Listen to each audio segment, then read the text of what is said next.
This is Gus Summers, and you're watching In-Show Celebrities. This is the time I take every Monday to talk about some of my favorite films and actors.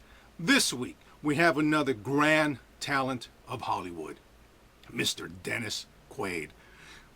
In college, he decided that acting was his career. So he made his way to Hollywood, and after working in television and feature films, his big break came in the 1979 hit Breaking Away. Then from there was no stopping him. He would go on to portray some of history's greatest men. He would be Jerry Lee Lewis, the killer in Great Balls of Fire,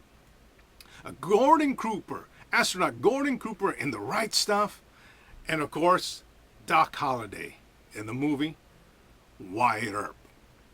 He is just such a well-known talent, works in some of Hollywood's greatest films, along some of Hollywood's iconic actors. And one big thing that everyone agrees with is that he is one of the nicest movie stars who has one of the most genuine, biggest smiles any person can have. Well, first up is a movie that, of course, is one of my favorites. I really enjoy it. Not only is he a swashbuckling knight, it also involves another iconic Hollywood legend. The film Dragonheart. He portrays Bowen, a knight who is tutoring a young prince in the old code of the chivalrous knights. Well, when the king is killed and the young prince assumes the throne, he is mortally wounded at one point.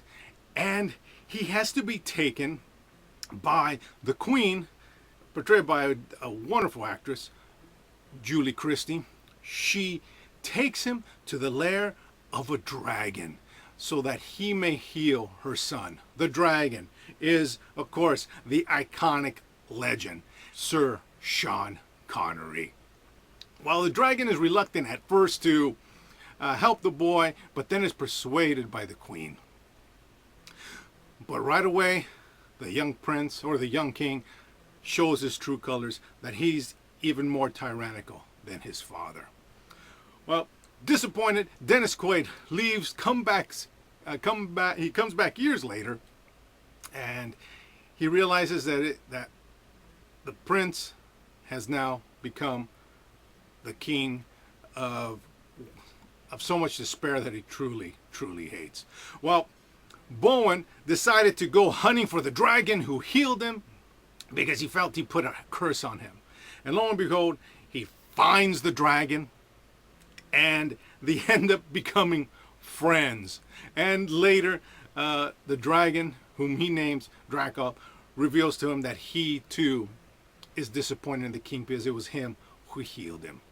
And so the story involves a friendship with the knight and dragon, their fight against the king, and you have all sorts of delightful cast of characters. You have a young maiden, Kara, who's the one who accidentally hurt the king, betrayed by Dana Meyer. And then we have Brother Gilbert, who is a singing philosopher, theologian, poet who thinks Bowen is just the end all because he saw him slay a dragon, so he wants to be the one who writes the prose and poetry about him.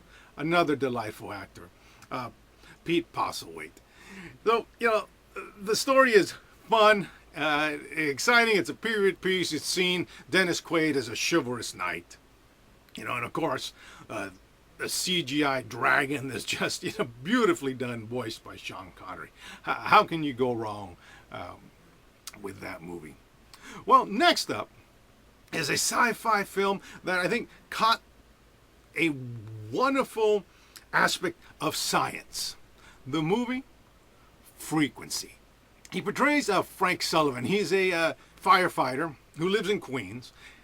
And he is just, he's a family man, has a wife and a young son he calls Little Chief, and they just admire him. And he's a true firefighter through and through.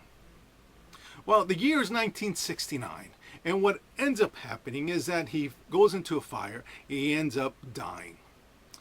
Now we go fast forward 30 years, where his young son John is now, much older, and he's a police officer. You can still see that he's dealing with the effects of the loss of his father. John, another great actor, Jim Caviezel.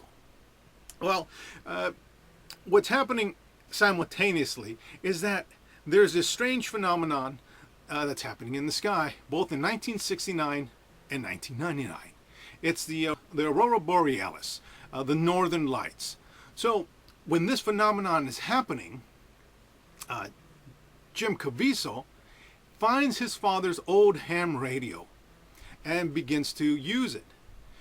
He connects with somebody, and as they're talking back and forth, he realizes that somehow time was bent, and he's actually talking to his father, Frank Sullivan, in 1969. So when he realizes, he tries to warn him. Look, you're going to go into this fire tomorrow. Be careful. You would want to go this way. Go the other way. If you had gone the other way, you would be safe. But the connection breaks up. Frank Sullivan, Dennis Quaid, hears enough.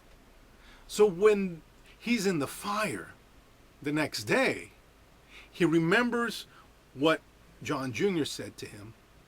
And instead of going one way, he goes the other way and is saved. And then what ends up happening is time in 1999 begins to change. John Jr. starts getting all these memories because his father now lived and did not die in 1969. So now they have to deal with all the new changes, all the new memories. At first it's wonderful, but then a darker side of the changes start to reveal themselves. Something that happens is Frank Sullivan's wife, Julia, portrayed another wonderful actress, Elizabeth Mitchell. She actually survived after Frank died in '69, and she was there with John Jr. as he grew up.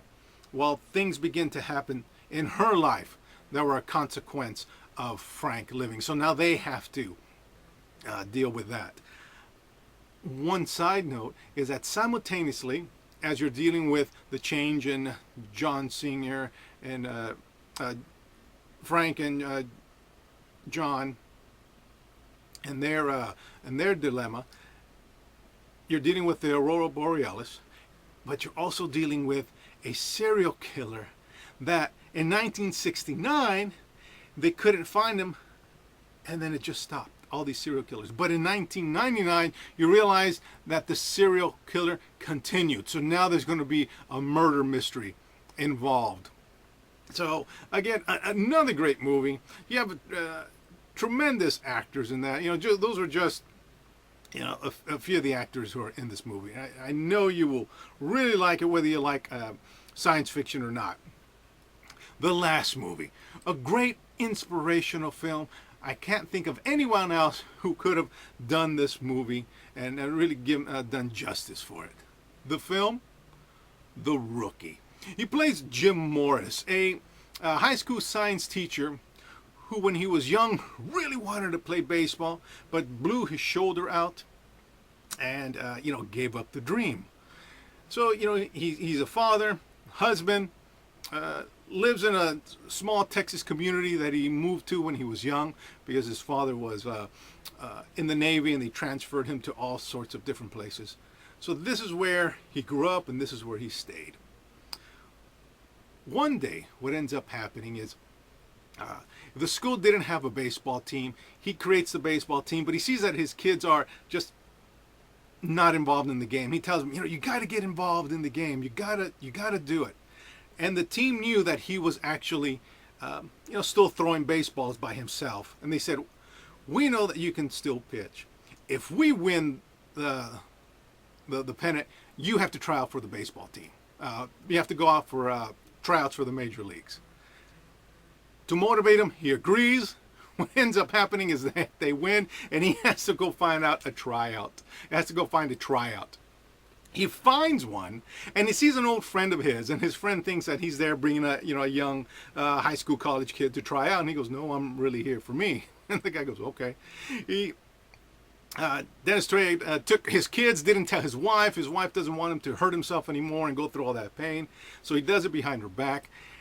He goes and pitches, and he pitches at 98 miles an hour, and the guys were like, "We can't believe this coming from a guy who's, double the age of the young guys." So his friend tells him, "You're going to be getting a call from this." He gets home. His wife had heard the recordings of some of the major league scouts calling, wanting to see him pitch again. And so now he has to tell her what he did behind her back. So the film goes on, and you see him decide to try out. He starts at Double-A ball, and then it goes from there. But, great film. What I loved about it is that it's based on a true story, and it's inspirational, and Dennis Quaid's performance gives such a wonderful, warm feeling to the viewer that by the end you're like, yeah, he's got to make it. It's got to be done. Great film. I know you really enjoy it.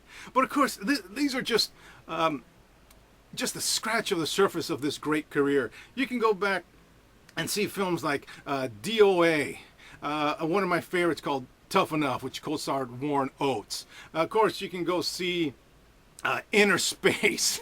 Great films. All fantastic films. Well, that's what I got for you today. And this has been Gus Summers, and you've been watching In-Show Celebrities. This is the time I take every Monday to talk about some of my favorite films and actors. Of course, remember, don't forget to visit us every Thursday from 1 to 2 p.m. at theinshow.com, where I host the In Show, and I interview all sorts of guests and celebrities about their projects and whatever it is that they're doing. Of course, don't forget to visit us at Facebook, Twitter, YouTube, LinkedIn, Pinterest, Flickr, Instagram, all those great social media sites. And as always, ladies and gentlemen, Gus has left the building.